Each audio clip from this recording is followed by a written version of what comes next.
bukan main Brothers. Kita lihat tadi, wah kalau saya jadi pengen pakai balsam nih gini ya. Mas Denny, itu tadi langsung kita ngeliat itu sebenarnya salah satu karya koreografinya Mas Denny Malik di sini. Iya. Tahun berapa sih Mas Denny? Itu setelah saya ambil workshop di Jerman, ambil kelas jazz kan. Setelah itu dapat gerakannya, terus kita pulang, kita diterapkan, kemudian dikolaborasi juga dengan teman-teman gitu. Ya awalnya gitu, jadi waktu itu nama tariannya Haru Biru, ya. Awalnya itu dengan lagu Zuluk. Ingat? Hebat kamu. Itu dari influencer dari sana. Influencer dari sana. Dari situ, iya. Kemudian ya kita masukin yang modernnya, jazznya, kemudian tetap SM khasnya dengan etniknya gitu. Ya. Nah, kan nggak semua dari teman-teman di SM juga mendapatkan kesempatan buat workshop di luar. Pastinya juga tidak semuanya memiliki background berkesenian yang sama. Nah, bagaimana Mas Denny juga akhirnya bisa menerapkan dan bekerja sama itu tuh musiknya bergabung tadi ke sana.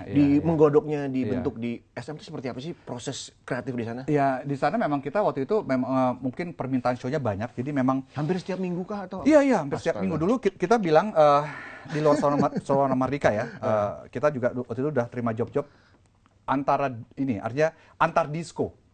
Itu hampir semua diskotik di Jakarta itu kita setiap minggu kita di Oriental, di Le Mirage, di 2001, di mana-mana kita pokoknya di pit stop itu kita pasti setiap minggu itu kita turun gelanggang tuh. Iya.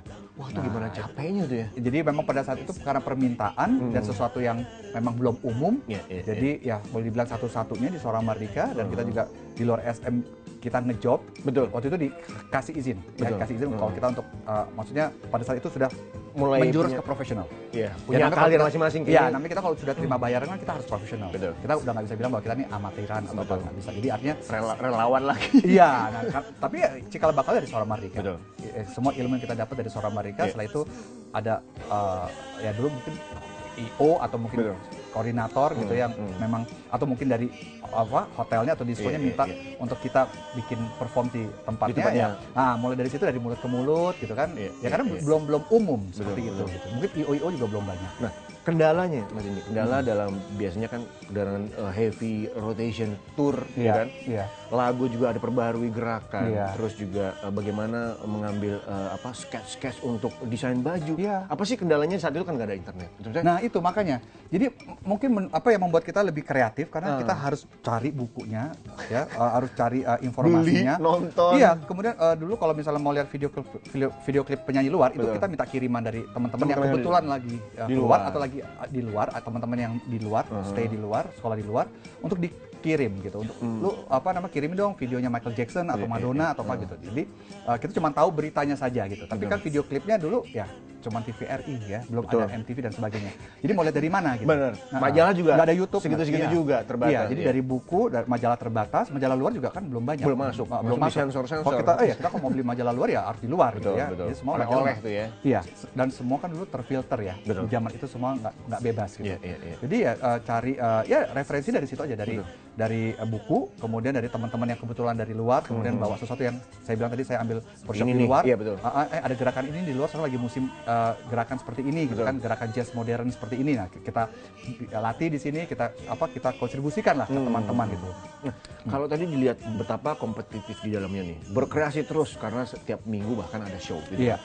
Apakah ini juga menginspirasi banyak tumbuhnya ormas-ormas lain di saat itu sih? Apa memang akhirnya udah nggak ada yang bisa ngelawan SM nih? Dulu ada sih beberapa, misalnya kayak Laras Cipta juga ya, kemudian ada MMI ya, ada gitu di luar itu. Tapi itu juga rata-rata dari anak-anak Suara Mardika juga yang bikin sana gitu. Terus juga teman-teman yang sama usia lah pada zaman itu gitu. Jadi tapi ya pada saat itu memang tren menjadi dari sana number one gitu ya, betul, menjadi barometer gitu untuk sebuah pergelaran gitu. Memang selalu ditunggu. Pergelarannya nggak cuma sekali, bisa berhari-hari, bisa sampai seminggu kita main sehari 2 kali. Kalau di luar kota sendiri sejauh mana sih perkembangan dari Suara Mardika ini? Maksudnya tur ke Jawa? Oh iya, keliling, udah hampir keliling Indonesia kita. Udah hampir boleh dibilang kalau saya aktif di SM itu dari mulai 79 sampai 90-an. Itu kita masih terus ya. Setelah itu mungkin udah lebih ke profesional, Titi udah DJ. Udah memanage. Ya, Titi juga udah jebolan itu kan. Bidangnya ke nyanyi, Marisa, Memes, dari model, terus nyanyi. Soraya ke model, kemudian saya lebih concern sebagai koreografer. Gitu. Udah menemukan pelabuhannya masing-masing dari dirinya proses sama pekerjaannya. Betul. Mungkin ini kayaknya sekian tahun membina dan bergabung, kayaknya gue expert di sini. Nah, dalam perjalanannya akhirnya ada nggak sih satu pagelaran yang memang akhirnya buat Mas Denny sama teman-teman tuh mungkin di depan para tamu luar kah, atau mungkin di acara nasional? Iya. Sering. Kita kan juga dari dulu SM ngisi untuk acara SEA Games dan sebagainya. Untuk misi-misi kebudayaan keluar ke Eropa kemana-mana itu udah kita jalani ya. Jadi boleh dibilang pada saat itu megang lah gitu kalau untuk pertunjukan baik yang sifatnya kebudayaan atau pergelaran-pergelaran yang sifatnya variety show gitu, untuk event-event award penghargaan apa anniversary apa semua pasti kita hampir kita kontribusinya Mas Denny sendiri di Suara Merdeka semenjak dari awal anggota sampai akhirnya mengurus itu sebenarnya apa sih yang menjadi jenjangnya tuh, spesifiknya di mana akhirnya?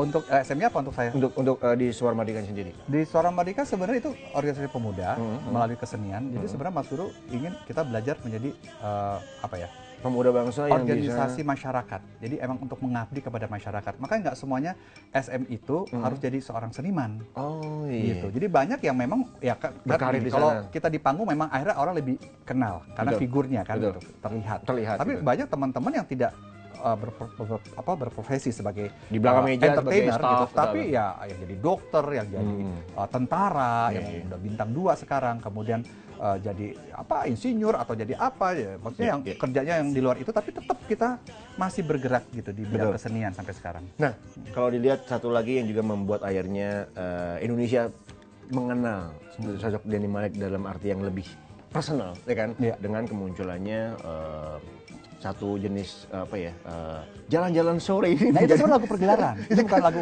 bukan lagu album. Betul. Jadi awalnya itu buat pergelaran. Waktu itu Mas Guru bikin Jak di Jakarta. Betul. Salah satu segmennya itu adalah Lintas Melawai. Tempat di mana juga Jakarta memiliki satu area buat anak muda ngeceng. Terus terang, I'm very lucky karena pada saat itu mencari penyanyi yang bisa nari susah. Akhirnya bertemu lah. Akhirnya ya saya sendiri, ya udah, alhamdulillah memang ada si passion ke situ. Ya kan namanya kita kalau orang panggung kan nggak membatasi, bisa hanya cuma nari aja, tapi artinya kita bisa bermusik, kita bisa bernyanyi, berakting gitu. Nggak ada salahnya kan, memang harus semuanya all round gitu. Ini dia menarik. Nah, passionnya berjuang di sana. Nah, setelah itu dibeli oleh Musika, ya mau nggak mau saya yang tampil di Selecta Pop album Minggu, di Aneka Karya Safari. Zaman itu kan cuma ada 3 program TV, program TV program musik. Musika Rundeng ya. Iya. Ini juga menarik, mungkin juga buat Bro Reses pengen melihat seperti apa sih jalan lintas Melawai seperti dulu yang dilakukan sama Mas Denny Malik. Ini dia.